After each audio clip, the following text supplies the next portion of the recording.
Hello, I'm Brigantia Blackbird of the Blackbird Grimoire. Welcome to the daily forecast for Thursday, August 29th, 2024. It is the day of the Hearthkeeper and the Tradesman. It is Jupiter's Day, Thor's Day, the 8th of Virgo, the 25th of Hazel, the 8th of Bear, and the 1st of Tumandur. Which the only translation I really found for this particular month name was bi-monthly, so sorry, gang. I wish I had something more interesting or impressive or a bit of lore trivia to go along with that, but that's what I had available to me. So unfortunately, that's all I can give you. That's all the insight I can provide on that. But moving along to today's astrology, the sun is in Virgo, mutable earth, representing industry. Moon is fourth quarter Cancer, cardinal water, representing growth. Mercury is in Leo, fixed fire, representing ideals. Venus is in Virgo, mutable earth, representing perfectionism. And then at 8:23 a.m. Central Time, it moves into Libra, cardinal air, which represents harmony. And I don't know if my microphone is picking up on the hissing and growling. Two of the cats, they're having a disagreement over a much beloved perch, and they could certainly use an increase in harmonious energies. So fingers crossed that they feel the effects of it soon. Mars is in Gemini, mutable air, meaning to be pugnacious. Jupiter is in Gemini, mutable air, which represents questing. Saturn is retrograding in Pisces, mutable water, which is to redefine dreams. Uranus is in Taurus, fixed earth, representing renovation. Neptune is retrograding in Pisces, mutable water, which is about spiritual awakenings. And Pluto is retrograding in Aquarius, fixed air, which means to examine intentions. Now, our retrograde reminders: for Saturn, reclaim your authority. For Neptune, reclaim faith, joy, magic, and imagination. For Pluto, reclaim your ability to regenerate. And for Chiron, restore the heroic spirit. Our moon phase is now a waning crescent, and the key word for this is rest. The Cancer moon, some of the do's are work from home, family bonds, nurture friends. Be nice if the cats could nurture each other. They are still continuing to growl. Again, I don't know if you can hear it on your end, but in case you do, that's what's going on. Don't worry, they're not actually hurting each other. They're just expressing their dissatisfaction with the other cat's existence. Anyway, the don'ts of the Cancer moon are publicity, objective tasks, and overindulgence in emotion. And on this day of Jupiter, Jupiter may very well want to continue adventuring on, but the waning Cancer moon really desires relaxation and sticking much closer to home. So, in order to reconcile those energies, try finding your escapism through music, storytelling, good book, your favorite TV show, a good movie, whatever it is you need to do. Let your mind wander while the body remains rested in its comfortable and customary environment. Our tarot for the day is the Three of Pentacles. Three represents the first stage of completion. The Pentacles suit represents the rational feminine, receptive energy, the earth element, and material action. And the key words for this are immediate but insubstantial benefits, temporary gain, competency, but not expertise.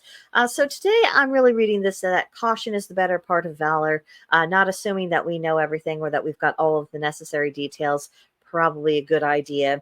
And also, I think it serves as a warning to not get caught up in short-term gains that could lead to long-term losses. Just try to keep in mind a long-term view, even though it probably is a bit difficult for today. I have a feeling we could land ourselves into a bit of aggravation if we don't keep our heads. So just something to bear in mind. Today's Celtic Triad reads: three things in a person which makes their mate a leader among their neighbors: skill, industry, and wisdom. So, of course, skills. Your capabilities give people a reason to take notice of you, especially if those are skills that they have had need to lean upon, or skills that they just find particularly impressive. It's never a mistake to have skills. And then as far as industry, if you are known as a hard worker, that is the foundation of having a very good reputation. The world is filled with lazy people, lots and lots of lazy people. And some people are trying to turn that into a virtue. It is the exact opposite. Laziness is a vice. So I think as time goes on and people get really tired of the spirit of laziness, they're going to be even more appreciative of people who are just like, no, I'm going to get up and I'm going to get something done. And then wisdom. Good sense is really more Don't know if that cut out, but good sense is more valuable than knowledge. And this is something that I have really been trying to impress in some of the more antagonistic and pompous of our brothers. It's usually our brothers who are coming at me.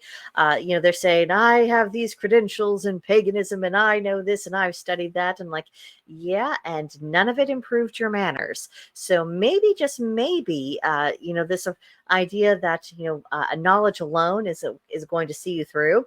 Maybe that's an idea we should begin to reject, because it's the application of our knowledge. It's allowing that knowledge to have a good impact upon our character and how we treat other people and how we approach them, particularly strangers. That is laying the foundation for wisdom, and wisdom serves us much better.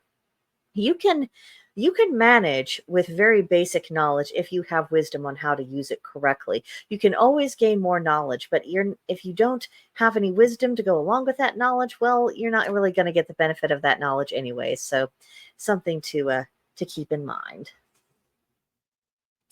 Then for today's magical correspondences, they are centered on the home. The color is purple, the plant is vervain, the animal is blackbird, and the crystal is green calcite. This is really the season to begin ramping up home protections. Definitely you want to have yourself in a pretty good situation by the time we get to the equinox. But go ahead and start now. There's no reason why we have to wait till the last minute to do things. Then for today's practice, maybe make some Earl Grey tea. The Hermetic principle of rhythm is something worth studying. So thinking about patterns and cycles, especially if you find yourself getting interested in kind of cycles on the grander scheme of things, that can actually be most instructive. That's where my own personal studies have really taken me to in the past couple of months, and I have found it absolutely invaluable. But wherever you are noticing rhythms and patterns and cycles, and it's really capturing your interest, probably worth investigating. And then the aspect of which is pyramid we're looking at today is the north wall that deals with the earth element and with material action. Talk is cheap, ideas are cheap, feelings are cheap, but someone who actually makes the effort to do something, that's when it's worthwhile. That's when you're actually getting somewhere. And so thinking again about, rejecting that spirit of laziness, being more industrious, and understanding that industriousness doesn't just have to do with our day job. It applies to every aspect of our life, and actually it makes us feel better. Sometimes the beginning process of it doesn't feel too good, but once we get past our I don't wannas, we get into a much better psychological place, and then we can feel accomplished and just better that we have done something. And then you might do a ritual today to thank your garden for everything that it produced, especially if you had a really good year. It never hurts to say thank you. And then maybe clean out your refrigerator. This is all about kind of taking stock of what you've got on hand, what needs to go, what needs to stay, what you need more of. What is something that you thought you and your family would eat, but you just couldn't persuade them. Taking stock of these things and making your plans accordingly. This is also part of preparing for the coming winter. And now for journaling. What deity most relates to your profession? Now, your profession, this would essentially be, whatever you are spending the bulk of your time during the day doing. Whether you are an accountant or whether you are a homemaker, if you are a writer, or, if you're in sports, what kind of deity is actually relating to where you perform the bulk of your daily labors. That's probably a deity that or at least the kind of deity you ought to give a little bit more attention to, show a little bit more appreciation for, because you never know when their aid might come in handy for you. So that really does it for today. Have a wonderful day. If you would like, you can follow me at Blackbird's Brew on X. Blackbird Grimoire is available on both YouTube and Rumble. And of course, the Oak and Elder Witchery has its doors wide open. It is on Gilded, and the link is in the description box. So hope to talk to you guys soon. But that'll do it for now, and I'll see you guys next time. Bye.